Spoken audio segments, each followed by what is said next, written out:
é amanhã, pessoal. Às 20 horas, a nossa aula magna, A Vingança dos Humilhados.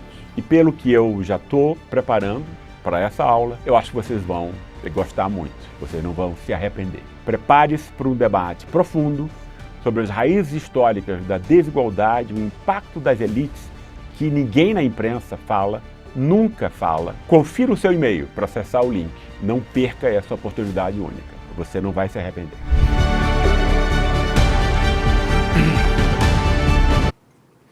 Muito bem, pessoal, estamos começando o programa de hoje. Muito bom dia, são 7h01, 7h02 agora, horário de Brasília. Agora, aliás, que eu ganhei um relógio, eu gosto de ver a hora assim, ó, Alex. 7h02 da manhã, horário de Brasília. Muito obrigado para quem já está por aí.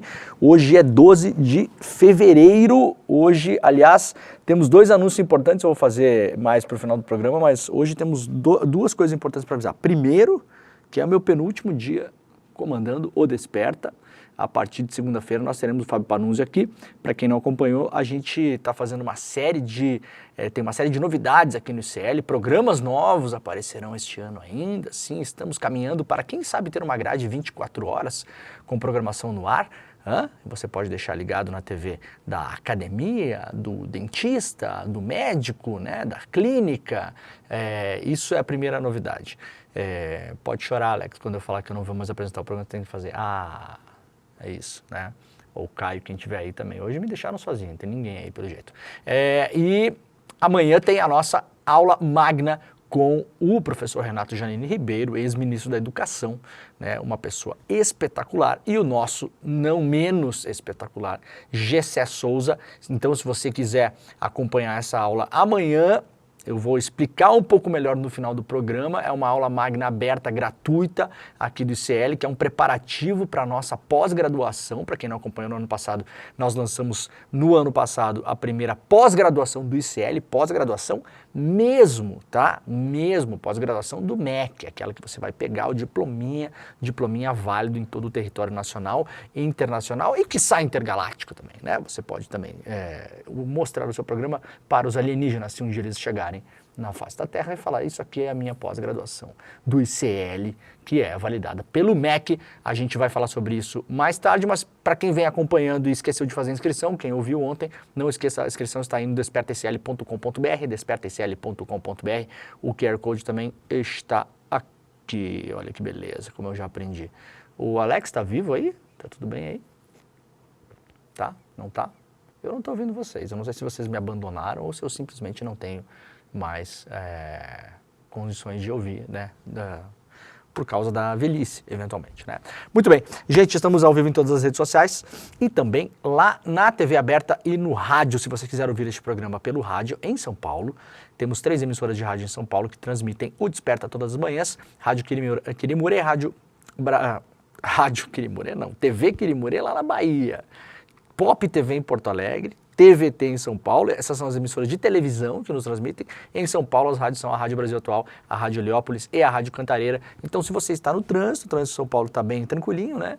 Você pode ouvir este programa como se fosse o bom e velho programa do seu radinho. Muitas pessoas que me encontram falam que, na verdade, fazem isso mesmo com o Desperta, né? De manhã colocam aí na rádio ou na televisão ou no celular, enquanto estão aí acordando, fazendo os seus primeiros afazeres matutinos, né? Se preparando para ir ao trabalho, preparando a molecada para ir para a escola. Tem gente que está voltando do trabalho neste momento, tem pessoas que moram fora do Brasil e estão em fuso horário diferente, estão indo para almoçar, estão voltando do almoço, estão no almoço, estão à noite em casa, estão no meio da tarde. Então, muita gente tem esse hábito de deixar aí o celular em um cantinho e ouvir como se fosse um programa noticioso, porque para muita gente é o único programa de notícias que a pessoa consome no dia para ficar ligada, para ficar ligado no que está acontecendo no Brasil e no mundo. Muito obrigado pela companhia de todo mundo. Se você está no YouTube, vai chegando, vai deixando o seu like, ativando o sininho, assinando os canais e principalmente vá compartilhando este programa e comentando também aí na nossa caixa de comentários, sempre seguindo as regras básicas de civilidade, né? Não colar chiclete no cabelo do colega, não puxar cabelo, né?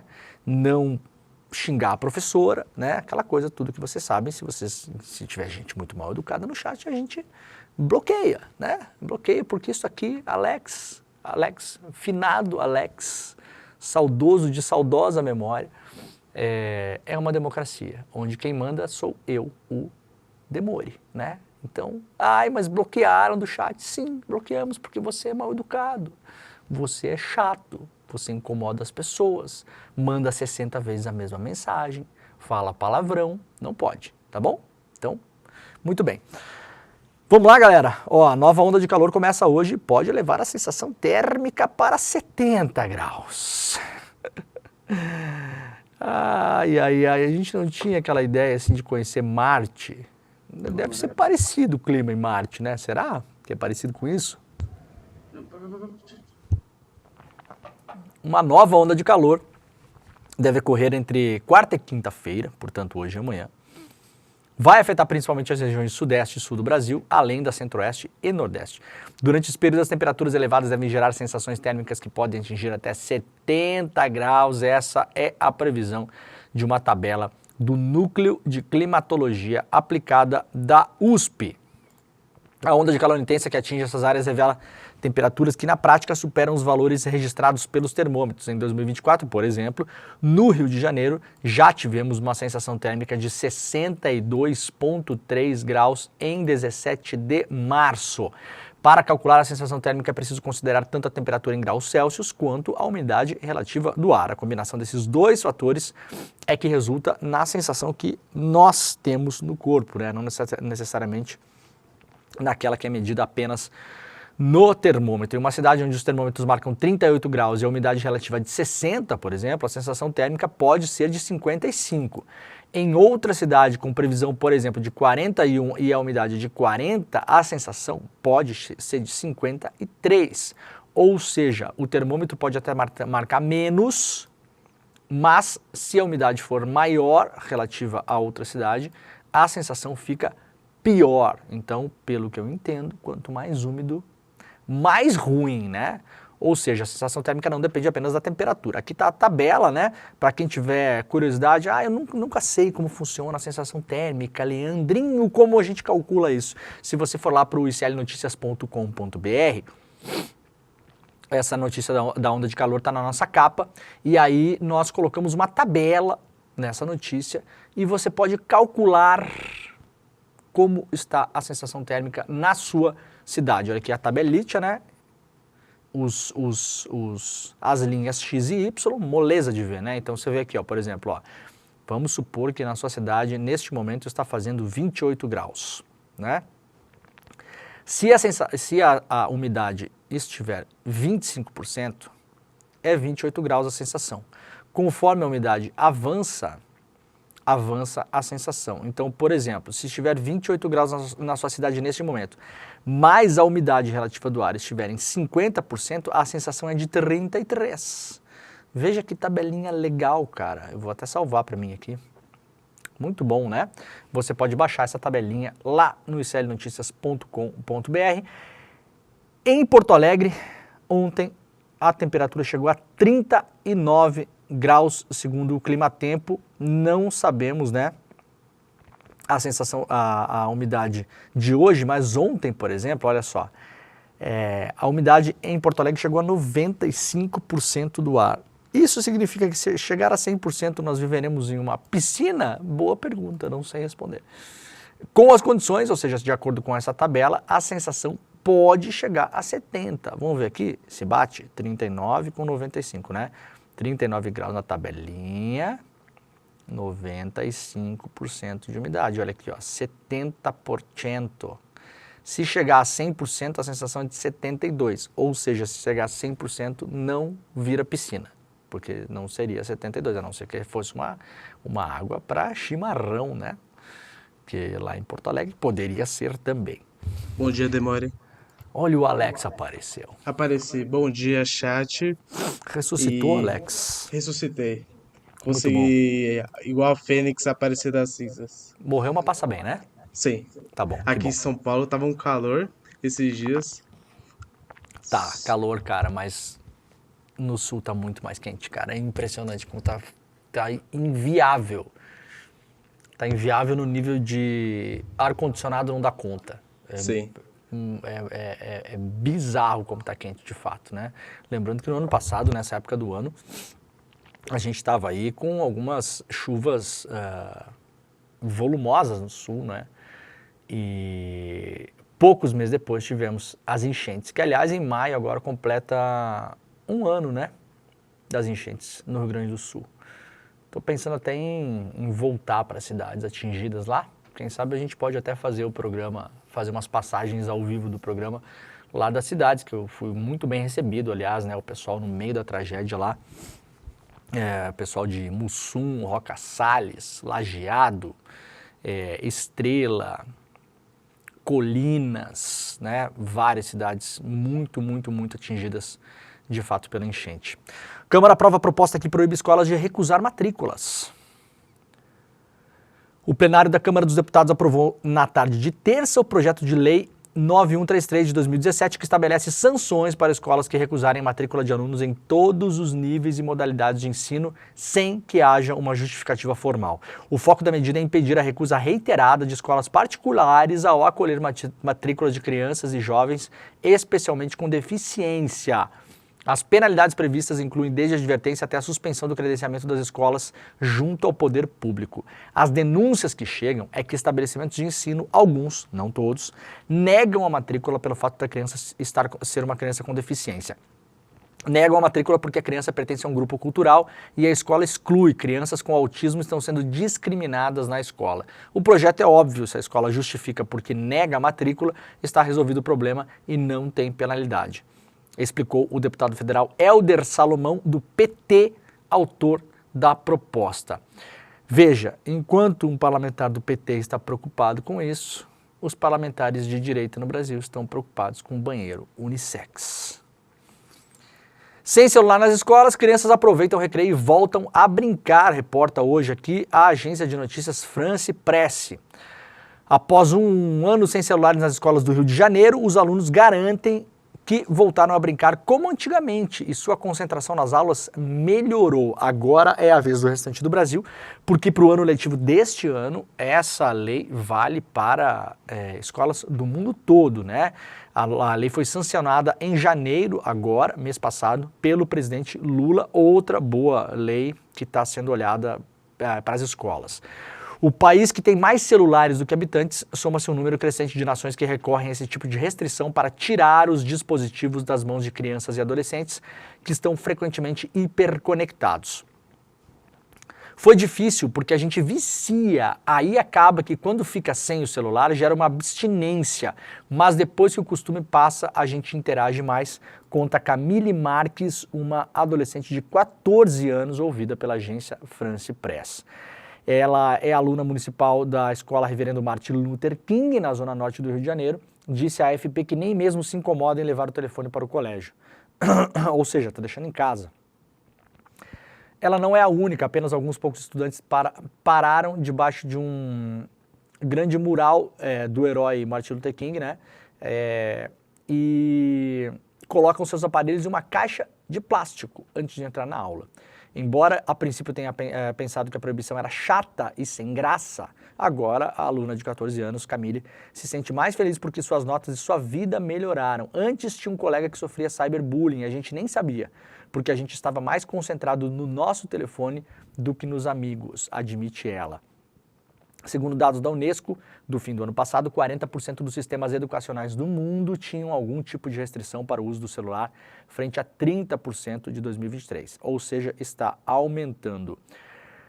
Segundo o secretário municipal de Educação do Rio de Janeiro, Renan Ferreirinha, ele disse à AFP que os professores notaram que após a pandemia de Covid, os alunos voltaram às aulas mais agitados, mais impacientes, mais dependentes dos celulares e muito mais ansiosos. Quem tem filho sabe que é exatamente isso que causa o excesso de tela nas crianças, né?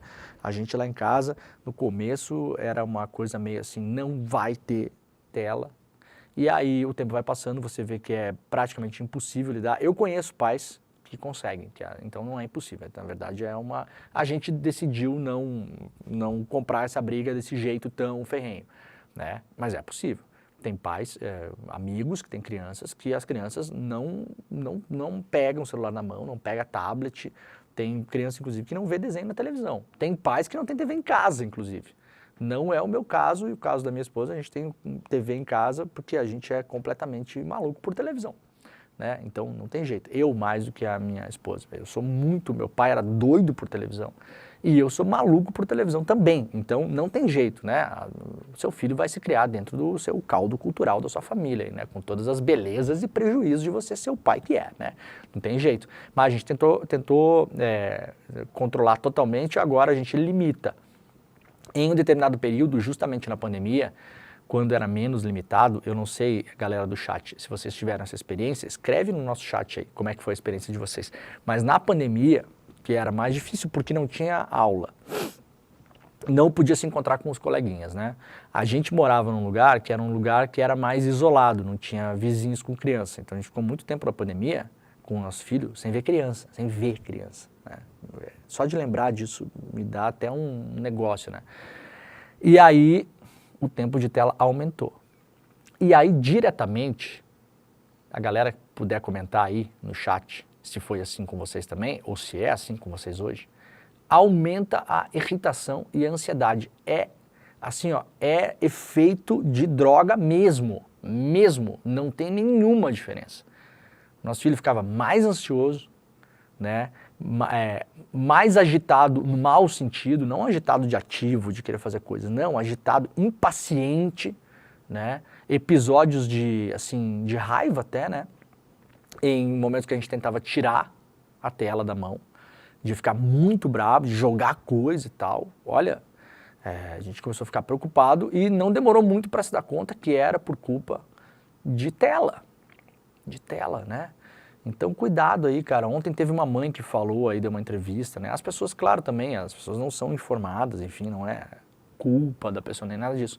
Mas deu uma entrevista falando, né, tiraram o celular da minha filha nas escolas, aí sem o celular ela fica ansiosa e impaciente. Não, ela fica ansiosa e impaciente por causa do celular, é o contrário. Então, muito bom, né, tomara que as escolas levem adiante isso, aliás, tem que levar, é lei, né. Pablo Marçal tem 5 ações prontas para sentenças que podem torná-lo inelegível por 8 anos. 5 das ações eleitorais apresentadas contra Pablo Marçal e que podem torná-lo inelegível por 8 anos já estão prontas para a sentença na primeira instância da Justiça Eleitoral de São Paulo. O juiz responsável já encerrou a fase de produção de provas e as partes enviaram suas alegações finais. Na tramitação, o juiz eleitoral Antônio Maria Partinho Zors, o mesmo que suspendeu os perfis de Marçal durante as eleições, negou diversos requerimentos feitos pelas partes, assim como a oitiva de testemunhas de defesa. Com isso, é possível que a sentença possa ser publicada a qualquer momento. Para a Folha de São Paulo, o advogado Paulo Hamilton, que representa Marçal nas ações, afirmou que elas já estão maduras para julgar e que não houve ilícito por parte do candidato. Haha. As ações estão instruídas, nós apresentamos alegações finais, a defesa está tranquila quanto ao resultado, vez que não há nenhum fato ou ato que configure ilícito eleitoral. A matéria está publicada no iclnoticias.com.br com todos os casos que levaram ao Marçal a ter essas 5 ações contra ele. Do que se sabe, já está inelegível. Eu não vou apostar esse tipo de coisa, né? Porque a gente já viu que há mistérios que acontecem neste país em alguns momentos, né?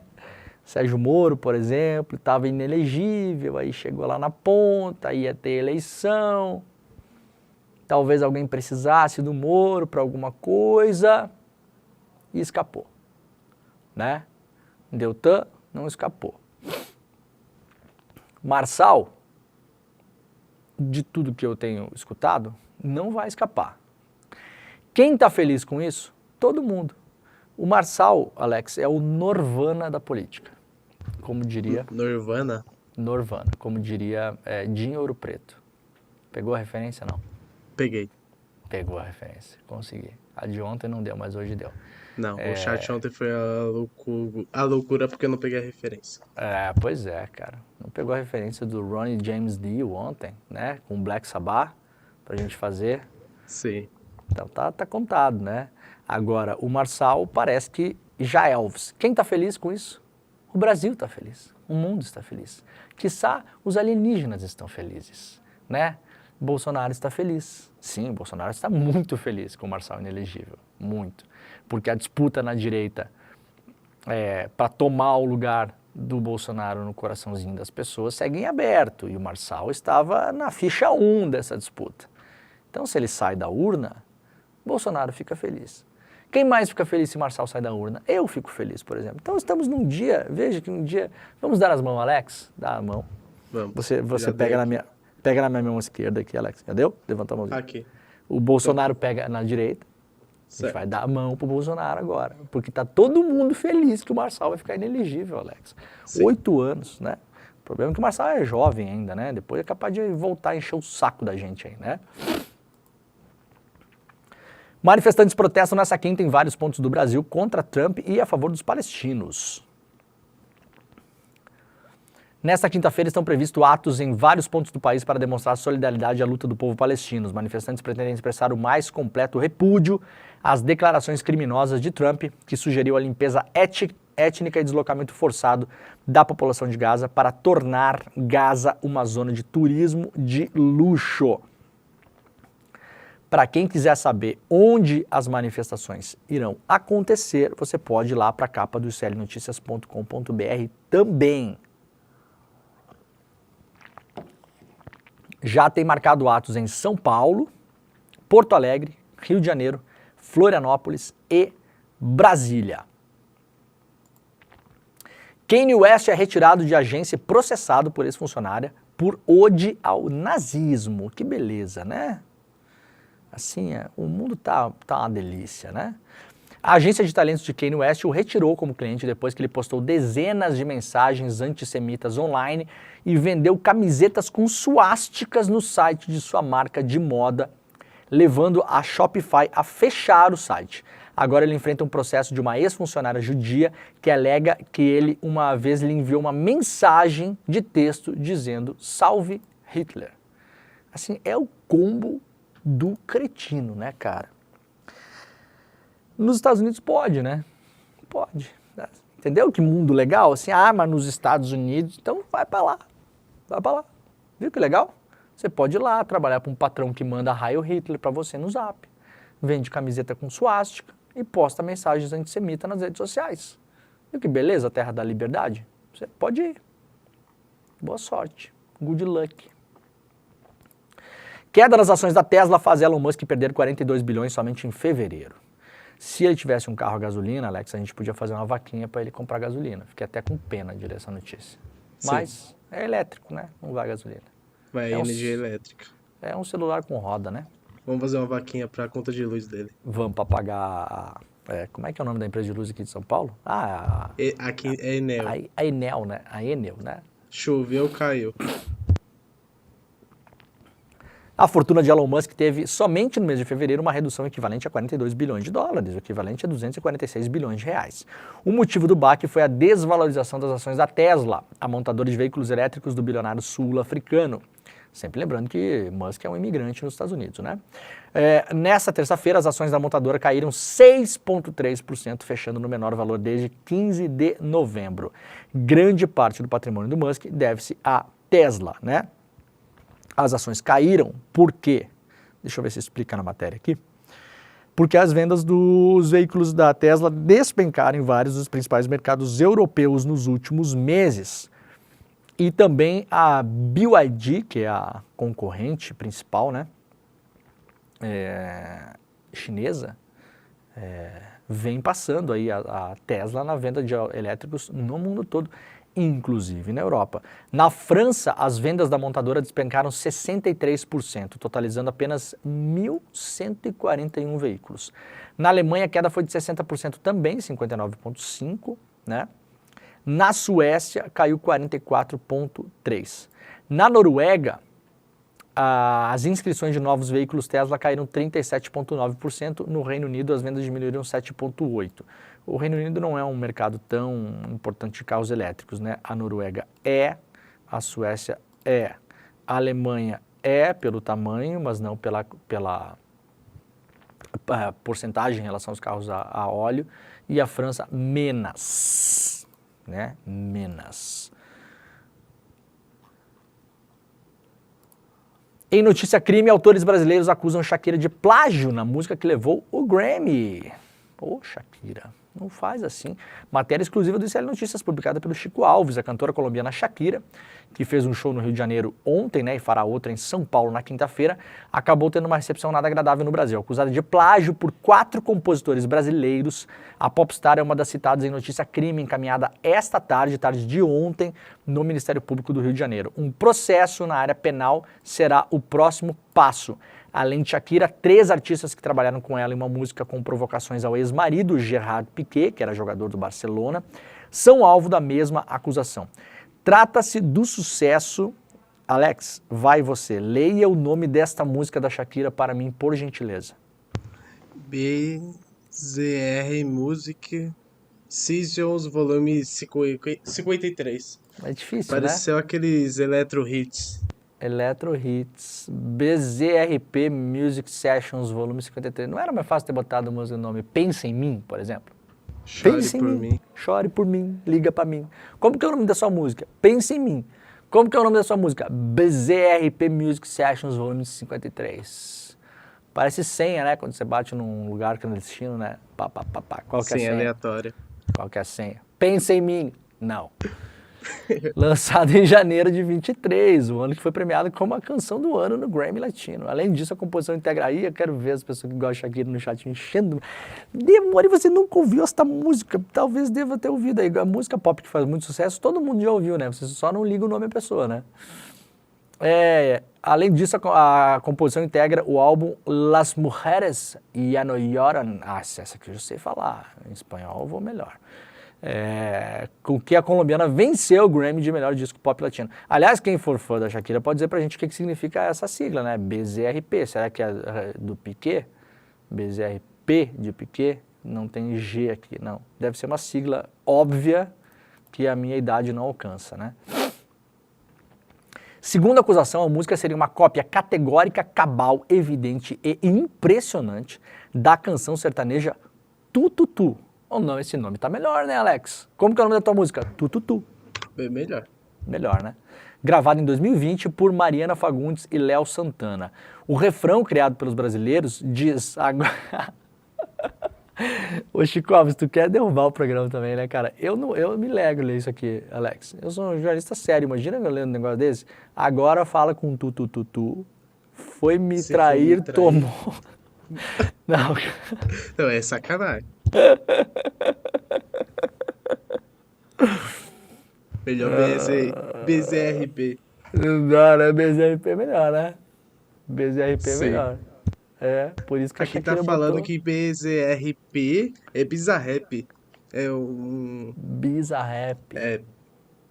Pelo que eu verifiquei aqui na internet. O que é bizarrap, velho? Um rap Não sei. bizarro? Será? Um rap bizarro? Pode ser. Se for um rap bizarro, pode tocar no nosso Black Sabbath, né? Vai bombar. Ai.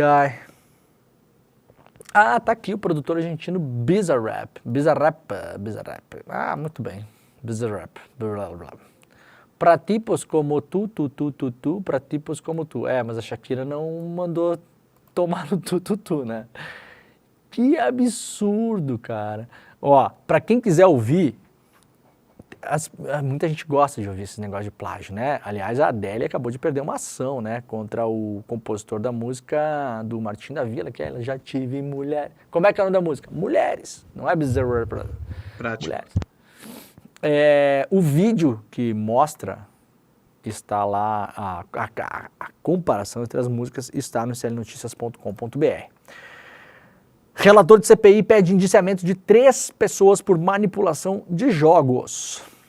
O relator da CPI no Senado, que investiga a manipulação de jogos e de apostas esportivas, o senador Romário, pediu um indiciamento por crime de manipulação de resultados dos empresários William Pereira Rogato, Thiago Chambó Andrade e do tio do jogador Lucas Paquetá, chamado Bruno Tolentino. O Lucas Paquetá, com a atuação na seleção brasileira, atualmente joga no futebol inglês. A sessão prevista para essa terça-feira, em que o relatório seria lido, foi cancelada. Uma nova data para a leitura ainda será marcada. O Romário afirma em suas conclusões que a manipulação de resultados envolve os mais variados atores do esporte. A comissão investigou supostas fraudes em jogos para obtenção de prêmios de apostas online, as chamadas bets. Atletas de alto rendimento com contratos vultuosos se tornaram alvo de investigação relacionada à simulação de situações de jogo para receberem cartões amarelos em benefício próprio ou de terceiros, enfatizou o relator. Dirigentes de clubes alugaram times para servirem a criminosos para manipulação de resultados. Ex-atletas aliciaram jovens para participar de esquemas criminosos. Um criminoso, confesso, se vangloriou da quantidade de times que rebaixou para obter ganhos financeiros. Isso é uma parte do relatório do Romário, e a notícia completa também está lá no iclnoticias.com.br. Governo lança a plataforma para facilitar emprego de profissionais autônomos pelas prefeituras. De olho no novo perfil do trabalhador brasileiro, reporta hoje aqui a Heloísa Vilela no iclnoticias.com.br. E no resultado positivo já de um programa que foi instituído no Recife, o presidente Lula lançou na terça-feira o Contrata Mais Brasil, programa que vai reunir em uma única plataforma os profissionais autônomos e as prefeituras do país. A ideia é cadastrar pintores, bombeiros, marceneiros e outros profissionais autônomos no programa digital para que eles possam se candidatar quando a prefeitura precisar de pequenas compras e serviços. A ideia já é uma realidade em Recife, que serviu de inspiração para o projeto federal. Por isso, o prefeito João Campos será o primeiro a aderir à plataforma, que já está aberta para que outros prefeitos se somem voluntariamente ao projeto. O Sebrae vai indicar microempreendedores individuais, os MEIs, para se cadastrarem, mas as prefeituras poderão indicar outros prestadores de serviços. A única exigência para ser listado na plataforma é não estar inadimplente, claro, e ter uma MEI, que é as nossas queridas microempresas individuais, né, que tem um faturamento máximo de R$ 81 mil por ano. O Contrata Mais Brasil vai funcionar da seguinte maneira, reporta aqui a Heloísa Vilela. Imagine que uma cidade precise pintar o posto de saúde, por exemplo, consertar o ar-condicionado da sede da prefeitura ou trocar um cano d'água de uma escola. O administrador municipal entra na plataforma e anuncia o que precisa. Os profissionais cadastrados que prestam aquele tipo de serviço receberão um aviso por WhatsApp sobre oportunidade de trabalho e poderão fazer suas propostas. Um não vê o preço pedido pelo outro, mas quando a prefeitura escolhe quem vai trabalhar, tudo fica registrado na plataforma com preços e prazos. Ou seja, se você é MEI, prestador de serviços pelo Brasil, dos mais variados tipos de serviços, né?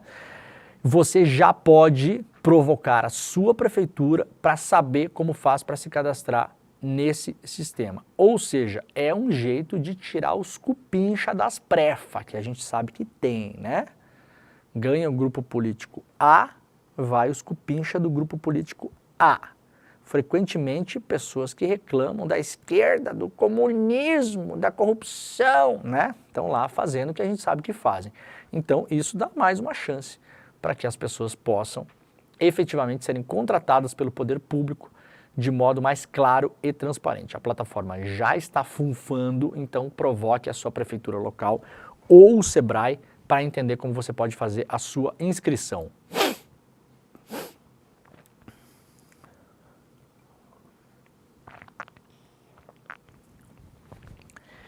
Líder do governo Lula diz que redução de penas para o 8-1 é pertinente, mas condena a anistia.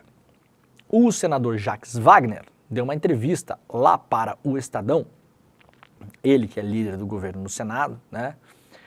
E nessa entrevista, já na primeira pergunta, ele veio com um discurso que depois eu vou lembrar como que está se moldando esse discurso. Aliás, eu acho que eu vou falar mais sobre isso no ICL Notícias, primeira edição, que começa logo depois do Desperta. Que eu venho falando há um tempo já.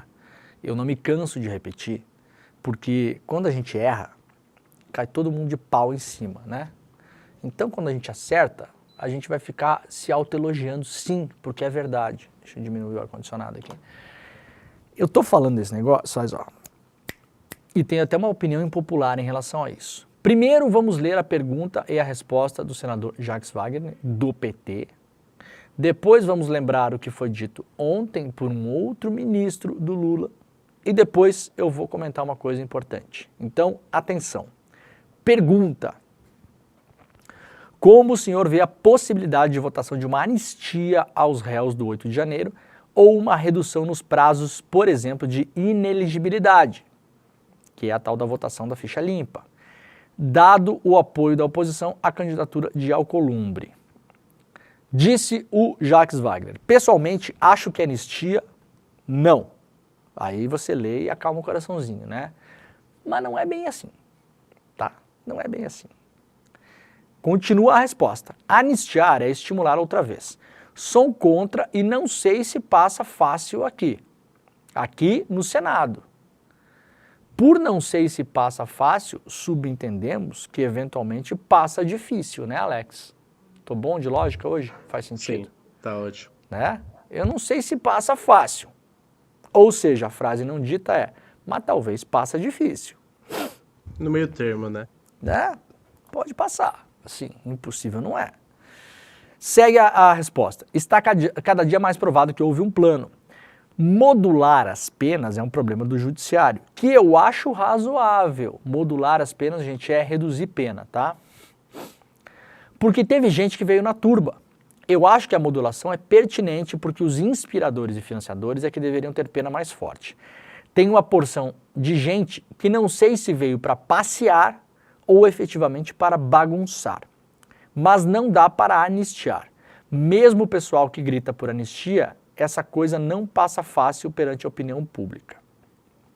Vamos deixar mais claro aqui, né?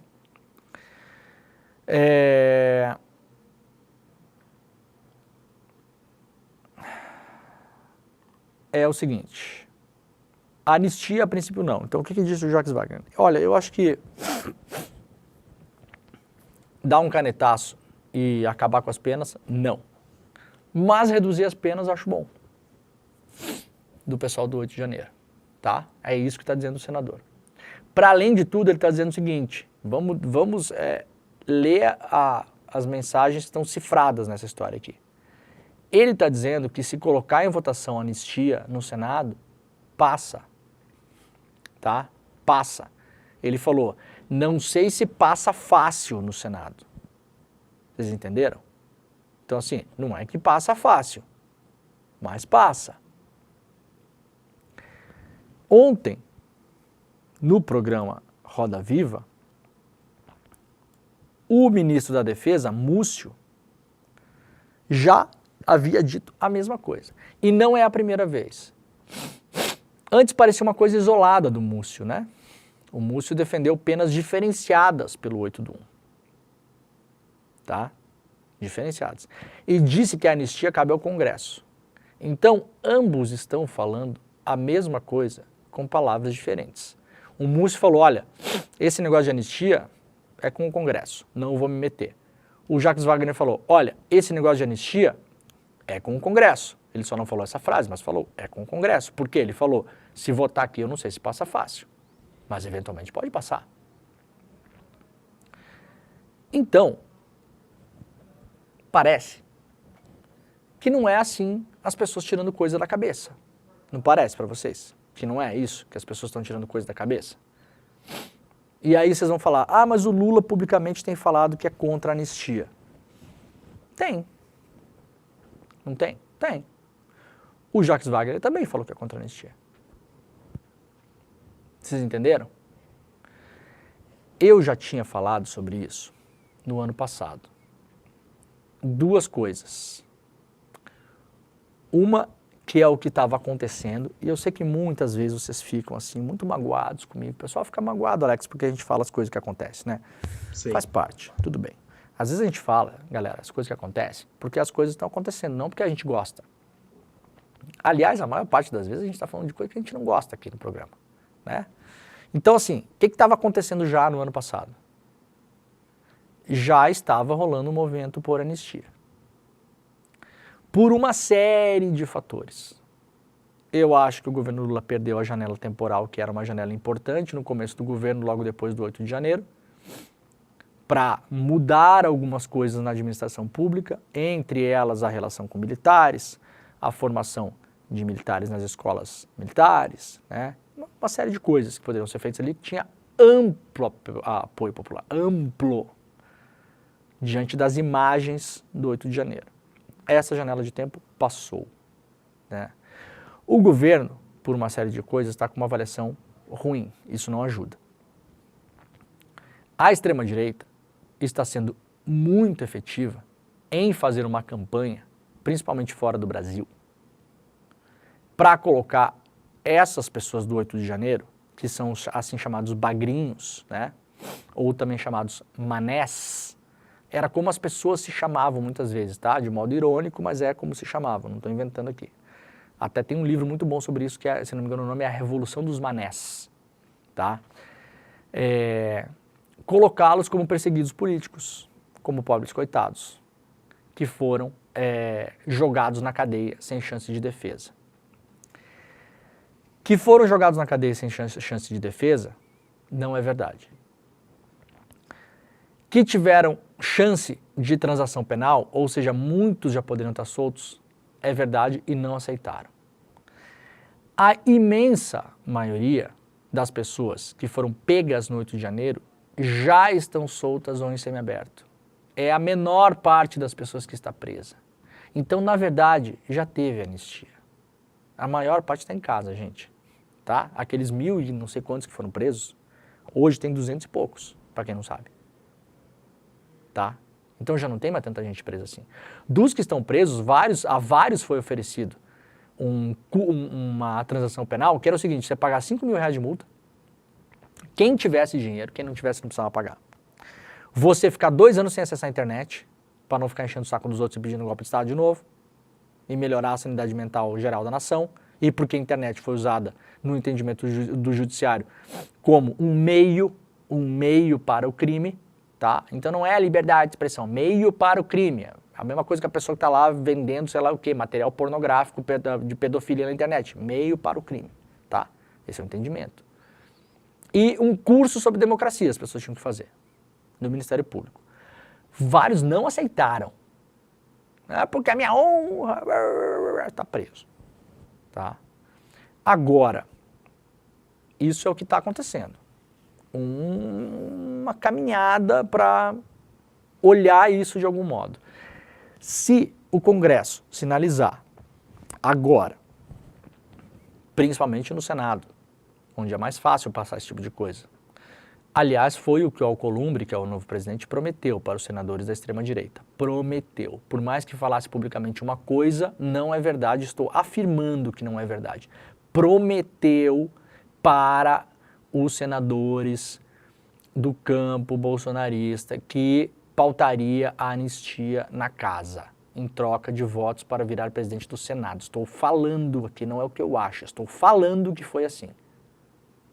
Tá?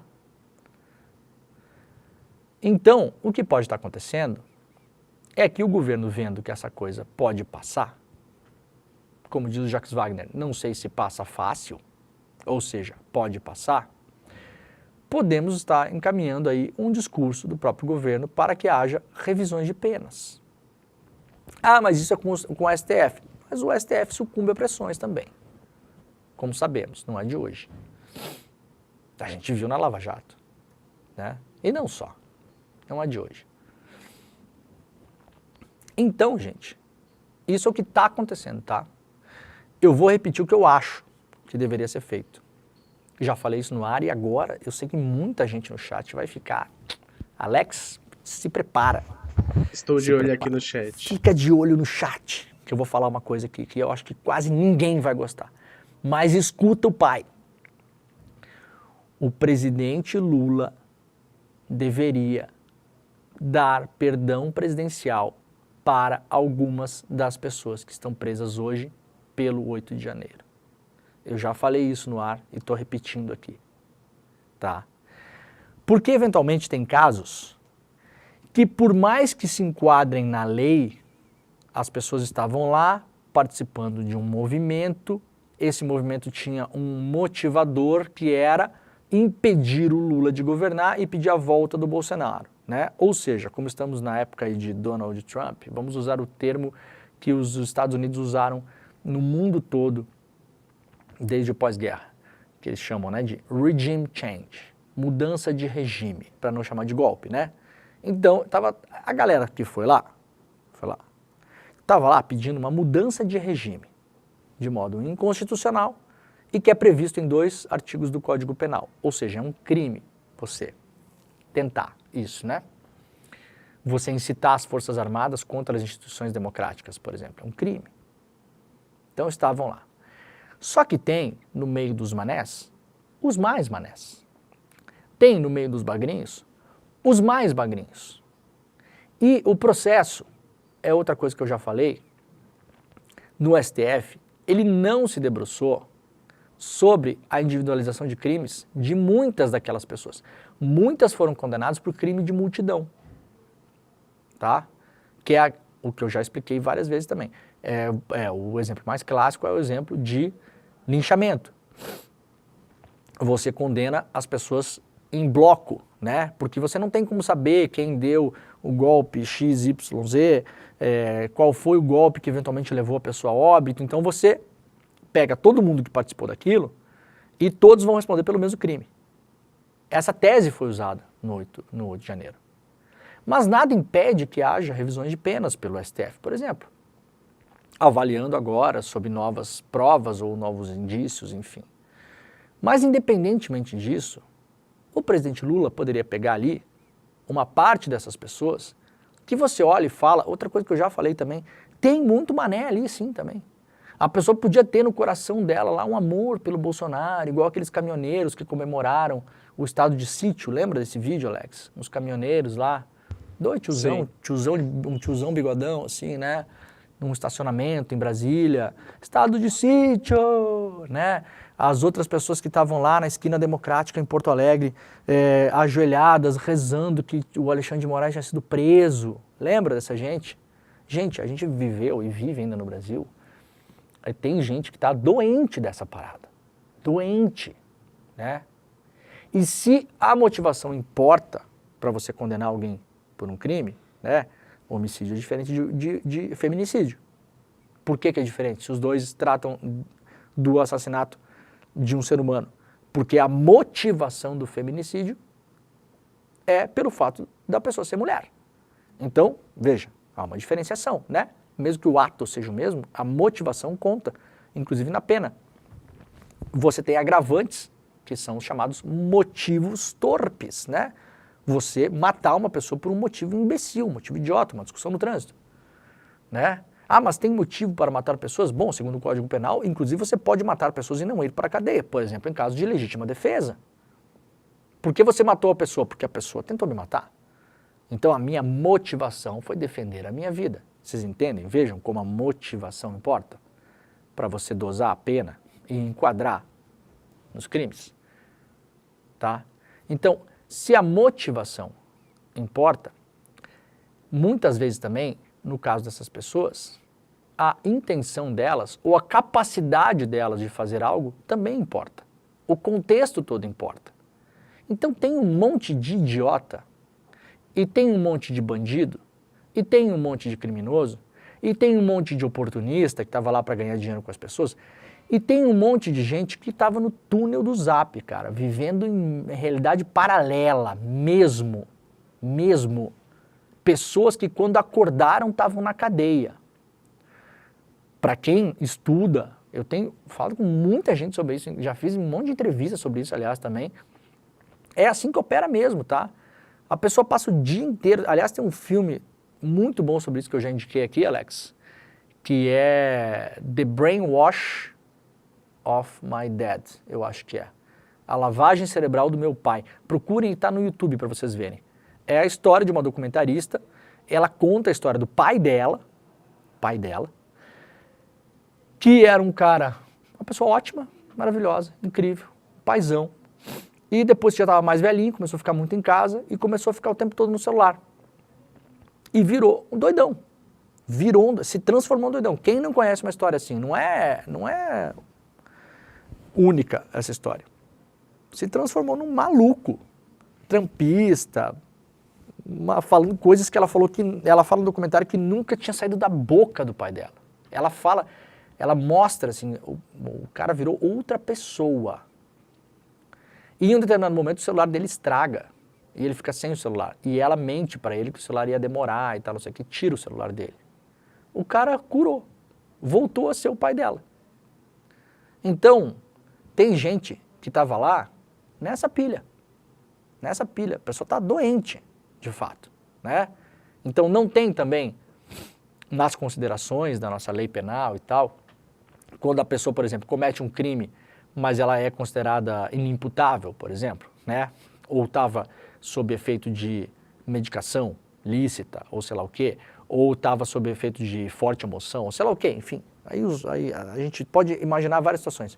Então, eu não acho absurdo se o Lula fizesse isso, sinceramente, tá? E quem acompanha o programa sabe que eu não estou falando isso por causa do Múcio e nem por causa do Jacques Wagner. Eu já falei isso aí, ó. Eu venho falando isso desde o ano passado. Duas coisas que eu venho falando, que está se costurando um movimento para anistia, e essa anistia não tem como foco pegar os bagrinhos do 8 de janeiro, tá? Essa anistia que está sendo pedida pela extrema-direita no Brasil, ela tem como foco principalmente proteger pessoas que nem apareceram ainda, porque tem muita gente da grana aí, principalmente do assim chamado grande agro, mas não só. Eventualmente tem alguém sentado no escritório na Faria Lima nesse momento, com medo de ser preso, porque financiou, estimulou, queria, porque era bom para os negócios.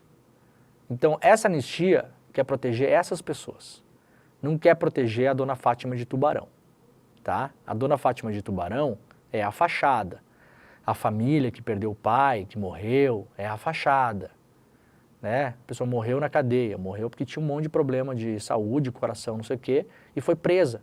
Pessoas morrem na cadeia no Brasil todos os dias, a extrema-direita nunca se preocupou com isso. Pelo contrário, chamava de defensores de bandido, não gostou, leva para casa quem se preocupava com isso. Magicamente começou a se preocupar. Só com esses, né? Os outros não. Então tem os seus bandidos de estimação também.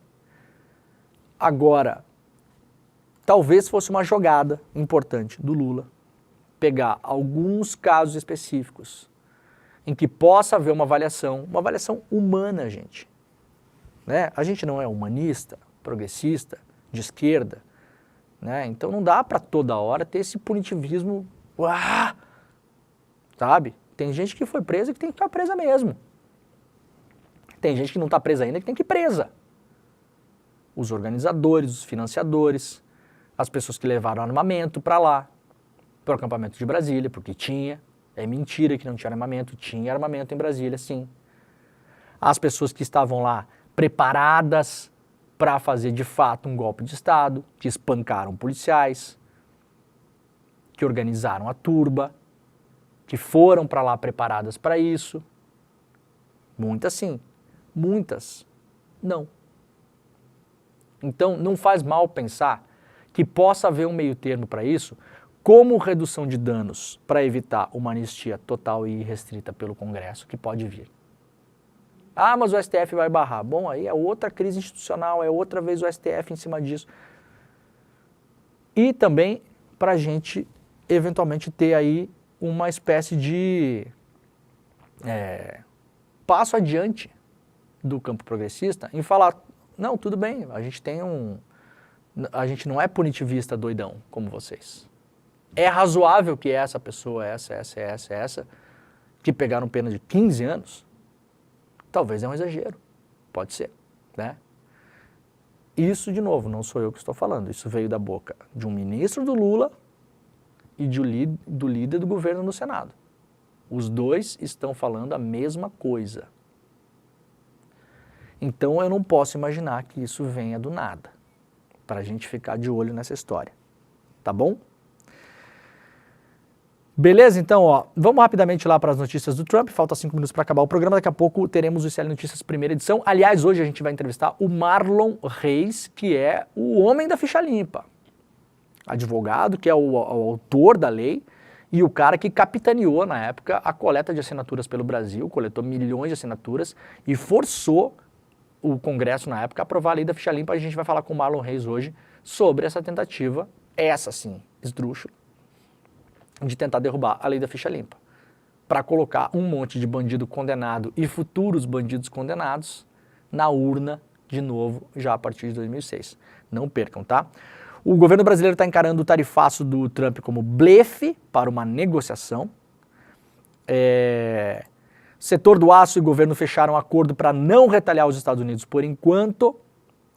E uma matéria do Financial Times, que é um jornal liberal de direita, né, do mercado, na verdade não é nem liberal nem direita, é um jornal do mercado, uma boca do mercado, publicando uma matéria importante hoje, né, falando que o Trump Trade, né, esse modo do Trump de fazer negócios aí, começa a falhar à medida que o dólar enfraquece. Matéria que está publicada em português, lá na Folha de São Paulo. Galera, o programa está acabando, olha só, não esqueçam, amanhã, né, Alex? Amanhã às 8 horas da noite a gente vai ter a nossa super aula magna, tá aí para você fazer a inscrição, A Vingança dos Humilhados. Entenda como as elites do país condenaram os mais pobres à autodestruição. É a última chance para você se inscrever na primeira turma, histórica turma, da pós-graduação do ICL, tá? Só que é o seguinte, as aulas da pós começam daqui a pouco, é uma parceria do ICL com a FESP de São Paulo, que é uma das instituições de ensino superior mais antigas do Brasil. É pós-graduação pelo MEC, tá, gente? Pós-graduação mesmo. Com aula, com avaliação, com diploma, tudo certinho. Só que amanhã não é o começo da pós. Amanhã é a última aula magna, aberta e gratuita. Então, mesmo que você decida não fazer a pós depois, que eu acho que você vai fazer, porque é espetacular, os professores são espetaculares. Tem o Gessé, tem a Marilena Chauí, tem só assim, né? É só a galera, tá? Mas, antes disso, amanhã você vê a aula, que é gratuita, online, exclusiva do ICL. Para isso, basta entrar no despertaicl.com.br e fazer a sua inscrição. Você coloca um endereço de e-mail e aperta um botãozinho e tá feito. É só isso, eu juro para vocês, tá? Não tem cadastro, não tem nada. Você vai lá, coloca o e-mail, aperta o botão, plum, tá resolvido, tá? Para você poder receber por e-mail o seu ingresso lá, né? Para você poder assistir a aula no despertaicl.com.br. Esse é o site que você acessa agora. Não esqueça de fazer, faz agora rapidinho, coloca aí, ou aponta o QR Code aqui para baixo, né, da sua televisão. Faz no celular, é moleza também, porque vai abrir uma tela só com um campo de e-mail e um botão, clicou, tá resolvido. E aí a gente se vê amanhã às 8 horas da noite, ao vivo, horário de Brasília, gratuito, exclusivo, só aqui no ICL. Muito obrigado, estaremos de volta amanhã com o Desperta. Amanhã, meu último dia aqui, hein? Meu último dia, Alex. Nunca mais quero falar com você. Não fala comigo. Não me toca. Sim. E daqui a pouquinho eu tô lá no ICL Notícias primeira edição. Tá bom, gente? Um grande beijo. Tchau. É amanhã, pessoal. Às 20 horas, a nossa aula magna, A Vingança dos Humilhados. E pelo que eu já tô preparando para essa aula, eu acho que vocês vão gostar muito. Vocês não vão se arrepender. Prepare-se para um debate profundo sobre as raízes históricas da desigualdade, o impacto das elites que ninguém na imprensa fala, nunca fala. Confira o seu e-mail para acessar o link. Não perca essa oportunidade única. Você não vai se arrepender.